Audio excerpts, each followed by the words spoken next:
Bagaimana caranya meyakinkan mungkin ya muslimin dan muslimat mengenai faham-faham para ulama yang sering menjadi panutan, yang mana harus kami benarkan dan harus menjadikan panutan kami. Ulama, teman-teman sekalian, terbagi-bagi. Ada ulama tingkat yang paling luar biasa, namanya ulama rabbaniyin. Ulama rabbaniyin adalah ulama-ulama yang memang sampai pada level seorang alim ulama, yang sesuai dengan sabda Nabi SAW, al-ulama warahatul anbiya, ulama pewarisnya para nabi. Mereka orang-orang yang selalu berinteraksi sama kitabullah. Mereka kita temukan selalu berinteraksi dengan hadis-hadis Nabi SAW. Selalu kalau penyampaiannya qala Allah, qala Rasul, tidak pernah dari pendapatnya sendiri, dinukil Al-Quran dan Sunnah dari kisah para sahabat, dari para tabi'in yang dikenal dengan salafil ummah. Ini ulama-ulama rabbaniyin. Dan kalau antum mau jadikan sebagai contoh saja, ini contoh. Kalau antum pas umroh, kalau saya lagi bimbing umroh, saya selalu mengajak jemaah laki-laki, karena jemaah perempuan terpisah di musola perempuan. Itu kalau lagi di Masjid Nabawi atau di Masjid Haram Mekah, saya sering ajak kalau bertepatan lagi sholat sama saya, karena jemaah memiliki bebas jadwal untuk sholat masing-masing. Maka yang sama saya dudukin habis subuh atau habis maghrib. Saya terjemahkan hari ini di masjid ini, hari ini di syekh ini, besok di syekh sana gitu. Ini syekh, ini pak ya yang dikatakan oleh syekhnya, hukum ini, macam-macam. Selalu perkataannya Allah, qala Rasul. Allah berfirman, Rasulullah bersabda. Tidak pernah ada, ini pendapat saya, ini pendapat guru saya, gitu kan. Setelah itu teman-teman sekalian, saya terjemahkan mereka, saya tanya, Pak, bagaimana pendapatnya? Ya, dari tadi ini kita dengar semuanya ilmu. Saya bilang, saya terjemahkan letter-let saja. Dan ini yang banyak divonis di Indonesia dengan istilah Wahabi. Gitu. Ini Wahabi nih. Apa itu Wahabi? Nggak ngerti. Pokoknya Wahabi suka kafirkan orang. Dari mana Wahabi kafirkan orang? Saya tidak pernah mendengar dengan telinga saya ini, teman-teman sekalian. 7 tahun di Madinah ada guru kami mengatakan si fulan kafir, si fulan kafir. Nggak pernah saya dengarin itu. Nggak ada. Selalu kalau kita belajar fikih pun, Imam Syafi'i mengatakan begini dalilnya, Imam Ahmad mengatakan begini dalilnya, Imam Malik begini, Imam Abu Hanifah begini, dalilnya jelas. Dan tidak pernah mereka mengatakan pilih pendapat ini ya. Dan tidak pernah satu kali pun demi Allah saya dengarkan ada kata berkata Wahabi, nggak pernah. Dan yang mereka mengatakan Muhammad bin Abdul Wahhab yang membersihkan Jazirah Arab dari banyak sembahan-sembahan berhala, kalau kita baca bukunya, nggak pernah saya pelajari secara khusus itu di kelas, nggak pernah. Selalu kembali kepada buku-buku induk, buku hadisnya. Kita dari tingkat 1 sampai tingkat 4 kuliah belajar dari Sahih Bukhari sampai Sunan Abi Daud, Tirmidzi, Nasai dan seterusnya. Kemudian juga buku tafsir kita pelajari tafsir Ibnu Katsir, tafsir buku-buku induk semuanya. Nggak ada sesuatu yang dianggap asing atau baru. Saya malah terbalik, sebelumnya tahun 89 saya pernah di Kairo. Saya waktu di Al-Azhar malah saya temukan di sana, dan saya yakin teman-teman kalau ada yang pernah kuliah di sana tahu masalah itu. Itu kalau lagi mau belajar fikih misalnya, maka ditanya, siapa yang mazhab Syafi'i? Saya waktu itu sama sepupu saya angkat tangan. Silakan ke kelas sebelah, gurunya sendiri. Siapa yang mazhab Maliki? Angkat tangan. Waktu itu orang-orang mazhab Maliki banyak teman-teman dari Afrika. Angkat tangan. Kelas sebelah, gurunya datang, khusus materi fikih. Siapa yang mazhab Hanafi? Teman-teman dari Turki datang, pindah ke sana. Siapa yang mazhab Hambali? Oh, teman-teman dari Timur Tengah, banyak datang di situ. Jadi saya ini tidak pernah tahu Imam Malik, Imam Abu Hanifah, Imam Ahmad bilang apa. Yang saya tahu adalah Syafi'iyah. Bas, tidak ada yang tahu. Di Madinah beda sekali. Beda sekali. Dan waktu saya masih sekolah waktu itu, tentu saya tidak berbicara sekarang ya. Saya bicara di masa saya. Mudah-mudahan sekarang jadi lebih baik. Kalau saya waktu sekolah di Mesir dulu itu, saya duduk di kelas. Di sebelah saya ada satu orang Komores ya, dari Afrika. Sebelah saya lagi sepupu saya. Ya, dari Makassar, sama-sama dengan saya berangkat, anak paman saya. Satu kelas ini ada 47 orang. Nggak pernah kami ketemu kecuali di waktu tertentu. Nah, di waktu tertentu, kadang-kadang cuma ada beberapa anak Turki datang atau beberapa anak Afrika lain datang. Tapi saya nggak pernah kenal wajahnya. Begitu hari ujian, baru kita kenal wajahnya nih. Penuh.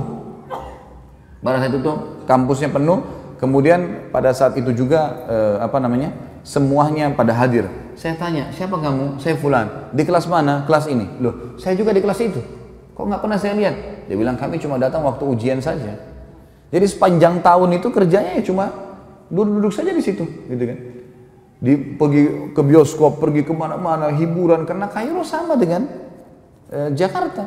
Nggak ada bedanya gitu kan. Kehidupan di sana ya kehidupan begitu, bebas gitu. Jadi saya melihat beda sekali antara kondisi yang ada di Saudi dengan kondisi yang ada di negara-negara Islam yang lain. Dan kita perlu terima fakta teman-teman sekalian. Kalau di Mekah tempat lahirnya Nabi SAW, wahyu turun di sana, gitu kan? 13 tahun fase dakwah di sana, 10 tahun penyempurnaan Al-Quran dan meninggalnya Nabi SAW, dan Nabi masih punya rumah sekarang bisa dilihat, ada masjidnya di Madinah. Kira-kira masuk akal nggak dua kota ini dijadikan sesat oleh Allah? Secara akal nggak mungkin. Dan sampai sekarang saya bilang tadi, lebih baik secara rasional dipraktikin di lapangan, datangi halaqah-halaqah ulama itu dan dengerin dengan hati yang tenang, dengerin apa yang mereka sampaikan. Baru kemudian kita bisa menghakimi seseorang. Karena saya lihat ini di Indonesia banyak sekali isu sekarang selalu dengan Wahabi. Oh, momok yang menakutkan Wahabi. Saya sampai waktu mau pergi ke Madinah, saya ketakutan dengan istilah Wahabi ini. Karena ada beberapa teman-teman ayah saya mengatakan, hati-hati di sana, ambil ilmunya tapi jangan jadi Wahabi. Ini ambil ilmunya tapi jangan jadi Wahabi, bagaimana ceritanya? Kan saya lagi belajar di sana. Jadi setiap guru masuk saya lihat, ini Wahabi. Apa yang dia mau sampaikan nih? Ini momok seperti apa? Sembeli lehernya orang. Ini kafir. Kayak sudah menakutkan. Saya waktu itu ketakutan sendiri. Setelah 6 bulan saya belajar, saya lihat selalu guru datang. Qala Allah, qala Rasul. Allah berfirman, Rasulullah bersabda. Dinukil dari Ibnu Abbas, dari Ibnu Umar, dari ini. Kisah semua yang berhubungan dengan para sahabat, para tabi'in, generasi emas. Imam yang empat yang terkenal madhabnya. Gak ada sesuatu yang baru. Dan setiap kali guru-guru keluar habis meneraskan sebuah materi, pasti saya rasa iman saya bertambah. Terus apa nih masalahnya? Kalau ini yang selama ini divonis sebagai Wahabi, ini berarti keliru nih. Ada sesuatu nih. Setelah saya telusurin, ternyata istilahnya keluar dari mulutnya orang-orang Syiah. Sengaja mereka memvonis itu supaya yang paling banyak membongkar kedok mereka, supaya yang mereka mengatakan Quran kurang, mereka mengatakan bahwasanya sahabat kafir. Ini adalah orang-orang yang ada di tempat lahirnya Nabi SAW dan tempat meninggalnya Nabi SAW. Pernahkah kita lihat teman-teman sekalian, pemerintahan Saudi sekarang merusak Masjid Haram dan Masjid Nabawi? Atau mungkin tidak mengurus rumah Nabi SAW, tidak mengurus Masjid Nabi? Terbalik, malah diurus, dirawat. Jemaah haji kalau masuk merasa tentram di sana, ibadah. Tentu saja pemerintahan semua punya kekurangan. Sudah saya sebutkan di sirah kemarin. Ingat teman-teman sekalian, tolok ukur kehidupan adalah masa hidupnya Nabi SAW di Madinah. Kalau di zaman Nabi SAW saja ada orang kafir, ada orang munafik, ada orang maksiat, dan ada orang mukmin. Di zaman Nabi SAW, apalagi kerajaan Saudi, apalagi pemerintahan Indonesia, apalagi semuanya gitu kan. Tetapi saya tetap mengatakan ulama ada di mana-mana. Ulama-ulama Rabbani ada di mana-mana. Artinya di Indonesia juga insya Allah mudah-mudahan ada di antara orang-orang yang kita anggap punya kapabilitas dan kapasitas untuk itu. Tentu bukan saya dan bukan antum. Ini ada orang-orang yang sudah sampai pada tingkat yang luar biasa dari ibadah mereka dan juga ilmu mereka. Mereka hafal Quran, mereka hafal sekian banyak hadis. Sampai Imam Ahmad mengatakan tidak akan boleh seseorang menjadi imam madzhab kecuali menghafal 50.000 hadis. Baru bisa dianggap sebagai seorang ulama rujukan. Makanya di zaman beliau banyak sekali kan ulama-ulama, tapi mereka belum bisa dijadikan sebagai rujukan karena memang dianggap masih sedikit. Kita kadang-kadang subhanallah baru bisa hafal 2-3 ayat berapa hadis sudah vonis orang macam-macam, gitu kan. Kemudian ikut-ikutan terbawa arus mengkafirkan si fulan, menyalahkan si fulan. Kadang-kadang kalau diingatkan perbuatan, jangan akhi, ini Nabi SAW tidak pernah lakukan, ini bid'ah. Wah, ini Wahabi ini berarti. Padahal kalau kita ikuti pengajian teman-teman yang divonis Wahabi ini teman-teman, saya sering bahasanya ini di Jakarta. Sebenarnya kami ini yang sedang berdakwah, saya termasuk divonis gitu kan. Tapi biarlah vonisan ini, semoga Allah berikan hidayah. Seperti gini, ini masjid nih. Ini masjid sudah rapi warnanya, temboknya sudah bagus karpetnya. Setiap muslim yang datang, saya sebagai pengurus masjid mengingatkan, Pak, jangan dikotorin masjidnya ya. Jangan diubah catnya, gak usah diganggu AC-nya, urusan sudah rapi nih. Udah tinggal datang sholat, seperti itulah. Nah teman-teman yang buat bidah ini adalah orang yang seperti masuk masjid, coret sana warnanya, tambah-tambah yang lain lah, ubah-ubah ini, pencet-pencet AC-nya. Makanya diingatkan, jangan, agama sudah sempurna, hanya itu kok. Wah ini Wahabi. Wahabi apa ini gitu. Akhirnya umat ini kayak lari dari dakwah gitu. Gak boleh teman-teman sekalian, akhirnya ini memecahkan umat yang luar biasa, terpecah kemana-mana. Baik. Kalau diingatkan, antum mau dengar, alhamdulillah. Kalau antum merasa diri antum benar, fadhal, jalani. Kalau teman-teman ini misalnya diingatkan, jangan akhi, ini karena tidak pernah Nabi SAW melakukan. Enggak, tapi ini, Fadhal, silakan. Tapi ingat, di muka bumi ini kita seperti orang yang sedang belanja di supermarket. Setiap orang di antara kita boleh pilih produk yang dia mau, tapi lewat kasir. Hati-hati. Kami mengingatkan supaya jangan salah. Karena kalau ada dalil, pasti udah diterima sama Allah. Nggak ada dalil, bimbang, paling tidak ragu, kan gitu. Dan masih tanda tanya, diterima nggak ya? Nah, kenapa harus jerumuskan diri pada hal itu? Orang yang masuk pada perbuatan teman-teman yang minimal syubhat, apa kata Nabi SAW? Halal jelas, haram jelas. Di antaranya ada hal yang samar-samar. Siapa yang menyelamatkan dirinya pada hal samar-samar? Boleh nggak ya? Siapa yang menyelamatkan dirinya dari hal samar-samar, dia telah menyelamatkan kehormatan dirinya dan agamanya. Dan siapa yang menjerumuskan dirinya pada hal yang syubhat, dia telah menjerumuskan dirinya pada yang haram. Seperti pengembala domba yang bawa domba-dombanya di ladang rumput, yang rumputnya lebih tinggi dari dombanya, sehingga dia tidak tahu domba mana yang dicuri oleh serigala.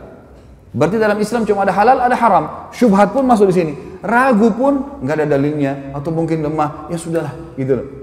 Ini enggak langsung divonis saja langsung ini. Sekali lagi teman-teman, kalau dianggap ini adalah perbuatan, nggak apa-apa lah, ya sudahlah. Jangan jadikan perpecahan umat, gitu kan? Yang ini perlu diketahui. Ini ulama yang pertama, Rabbani. Ada ulama yang memang ini istilah di para ulama waratha. Ulama waratha ini orang-orang yang terwariskan istilah ulama pada mereka. Tapi orang-orang ini tidak punya kapasitas untuk itu. Saya kasih contoh kayak kita di Indonesia kan, maaf, gelar ustadz, ya. Ini mudah sekali kan. Siapa saja bisa bicara sedikit agama, ustadz. Jadi ini semua divonis. Yang lebih unik lagi adalah, maaf jangan tersinggung. Ini orang di Indonesia sekarang ahli melintir perkataan ini. Ya. Jangan dipelintir lagi. Saya tidak singgung siapapun dan jangan tersinggung. Nggak usah tersinggung. Kalau baik terima, nggak baik nggak usah terima, kan selesai gitu. Gelar haji. Pak Haji ini pulang dari haji 40 hari alim. Dari mana alimnya nih? 40 hari memang di sana belajar, hafal Quran. Kalau kita lihat jemaah haji kita datang ke sana, tinggal di hotel, pergi sholat di masjid, dan kebanyakan nongkrong depan hotel, masih banyak merokok di situ, ngobrol-ngobrol. Pulang tiba-tiba jadi alim, dari mana ini disulap ini? Hah? Bagaimana caranya bisa tiba-tiba berubah ini? Dan kita vonis, oh ini berarti seorang alim. Yang banyak terjadi di Indonesia, dan ini kita sayangkan sekali. Kalau khatib tidak hadir, baik silakan Pak Haji gantikan. Tentu semua Pak Haji silahkan, tidak ada yang larang, asal dia punya kapasitas ilmu silahkan. Tapi dia naik bicara. Banyak orang ini bisa terjadi fakta. Ya. Kemudian dia turun dari mimbar, dia tidak mau lagi mengatakan tidak tahu, semua tahu. Dan yang jadi masalah pengikutnya fanatik, walaupun salah. Nah ini yang jadi hal yang luar biasa. Ini namanya ulama waratha. Ada orang kakeknya kiai, ayahnya kiai, anaknya jadi kiai otomatis. Dari mana ini otomatis? Ilmu itu harus dipelajari, nggak bisa. Kan itu. Ada yang ketiga, yang terakhir ulama su. Dan ini Nabi SAW sebutkan. Akan datang nanti satu zaman di mana umatku dipimpin oleh ulama su, ulama yang buruk.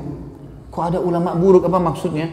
Kata Nabi SAW adalah ulama yang memanggil umat ini pada kesesatan. Mereka diberikan julukan ulama, tapi mereka ngajak orang-orang untuk berbuat hal-hal yang dikarang-karang sama dia, buat cara ibadah sendiri, nggak butuh dengan syariat.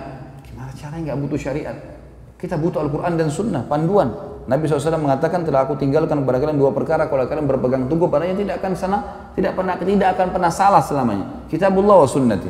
Dan kita sayangkan sekarang memang banyak orang juga. Ini satu hal yang perlu kita garis bawahi supaya kita paham teman-teman sekalian. Sekali lagi tidak menggurui, ya.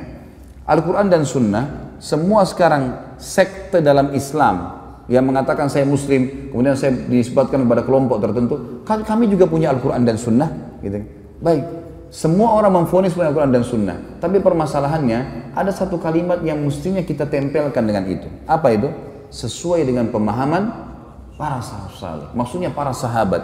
Al-Quran turun kepada para sahabat, banyak ayat turun kepada para sahabat. Hadis-hadis Nabi SAW disebutkan di hadapan para sahabat. Berarti kalau kita kembali kepada tafsir, kita kembali kepada hadis Nabi SAW, lihat perkataan para sahabat. Itu yang penting. Kita sekarang nggak ayat Al-Quran kita vonis sendiri.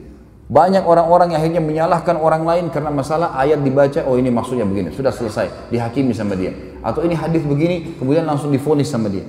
Padahal sebenarnya tidak kembali kepada pemahaman para sahabat. Ini yang Allahu alam, yang saya tahu akhirnya membuat umat ini banyak kemana-mana pemahamannya. Dan banyak diantara mereka mengatakan, itu kan zaman sahabat. Sahabat juga bisa melakukan, kenapa kita tidak? Tentu saja sahabat melihat Nabi SAW.